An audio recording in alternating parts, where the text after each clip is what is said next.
শেখ হাসিনা পলায়নের পর নির্বাচন নিয়ে চলছে নানা আলোচনা সমালোচনা। ত্রয়োদশ জাতীয় সংসদ নির্বাচনের তফসিল ডিসেম্বরের প্রথমার্ধে ঘোষণা করা হবে বলে জানিয়েছেন নির্বাচন কমিশনার ব্রিগেডিয়ার জেনারেল অবসরপ্রাপ্ত আবুল ফজল মোহাম্মদ সানাউল্লাহ। বৃহস্পতিবার সন্ধ্যায় রাজধানীর আগারগাঁওয়ে নির্বাচন কমিশন সচিবালয়ে প্রধান নির্বাচন কমিশনারের সভাপতিত্বে অনুষ্ঠিত নবম কমিশন সভা শেষে তিনি এ তথ্য জানান। সকাল 11টা থেকে শুরু হয়ে সভাটি টানা সন্ধ্যা 7টা পর্যন্ত চলে। সানাউল্লাহ বলেন, ডিসেম্বরের প্রথমার্ধেই নির্বাচনের তফসিল ঘোষণা হবে।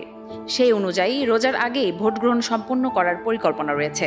সভায় আগামী সংসদ নির্বাচনকে কেন্দ্র করে রাজনৈতিক দল ও প্রার্থীদের আচরণ বিধিমালা, গণপ্রতিনিধিত্ব আদেশ সংশোধন, প্রবাসী ভোটারদের ভোট গ্রহণ পদ্ধতি এবং প্রযুক্তির ব্যবহার সহ বিভিন্ন বিষয়ে আলোচনা হয়।